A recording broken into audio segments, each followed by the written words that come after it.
who sat in a club. And this Kenyan girl was moved by the Tanzanian musician's song. She went away and wrote a love letter, asking the Tanzanian musician that can we be in love. When the Tanzanian musician received the letter, he turned down the girl's offer. But he turned her down in such responsible use of language that if the girl will have read the letter, she will not be disappointed. This is how the Tanzanian musician responded to a Kenyan girl's love letter. Barua yako nimekwisha ipata sheri, nia yako tupendane wawilio. Sikatai lakini kitu kimoja naogopa. Now, this guy is not saying I don't want. He is not saying I don't want. He is saying sikatai lakini kitu kimoja. Now, that's a responsible way of saying no.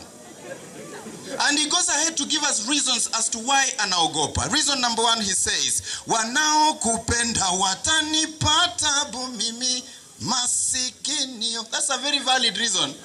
Because he's saying wanao kupenda. If my Swahili is anything, my understanding of Swahili is anything to go by, then wanao means ni wengi, sindio? Then this girl has many. So this man has a valid reason as to why anaogopa. Reason number two, he says, hali yangu ya unyonge sitoweza kukabili wale wako. Reason number three, he says, elewa wazi kama tutapenda nao, mabaya mengi yatanifuata, na mimi mwenzio kamwe sijimudu, na kuomba ufikiri mama. This guy is saying, he is saying that please understand that if I fall in love with you like you suggest in your letter, very many bad things will follow me, and I am a poor man. I will not manage. I beg you to reconsider. This is a responsible use of language. There is nothing abusive in that letter.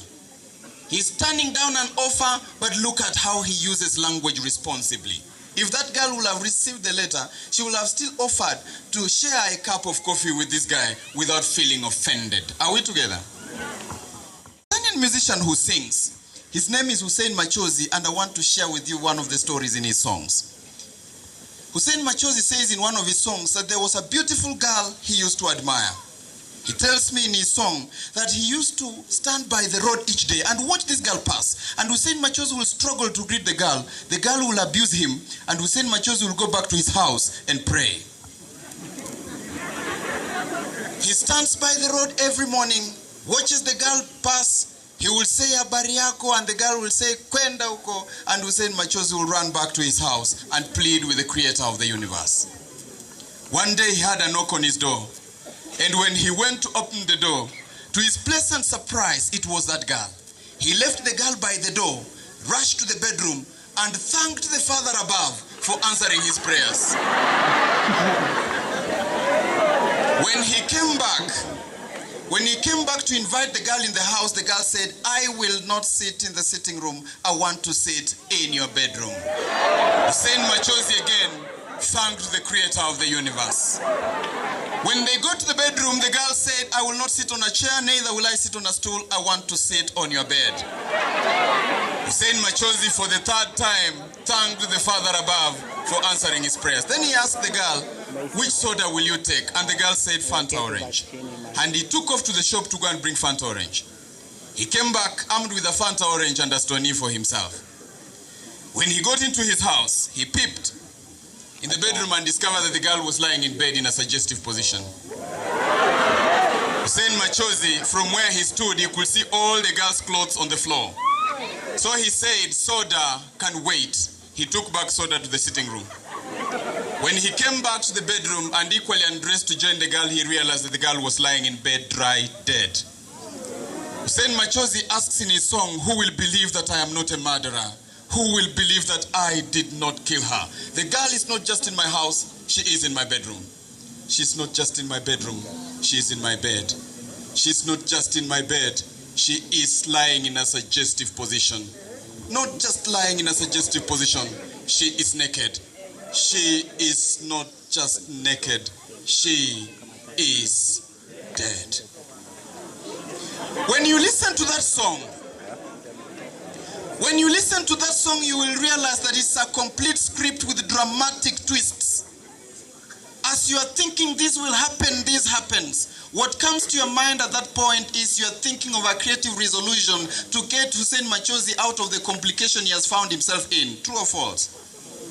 You will not find such a story in Kwakonime data, baby. Where is the story?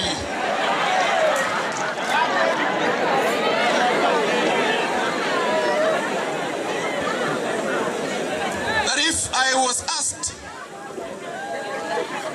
as a teacher of literature, I'm aware that I'm supposed to use songs to teach literature and at times to teach poetry.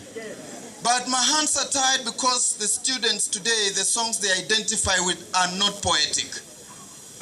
The songs they identify with are obscene. They have nothing poetic in it. One day students told me, why are you condemning this song? And there is use of style. I asked them which style. They said there is repetition, Malim. And I told them, are responsible users of language. There is no style without responsibility. What is being repeated? If I came here and told you that you are foolish, you will hail me because I have used a style called repetition. There is no style without responsibility. They who use style are responsible users of language.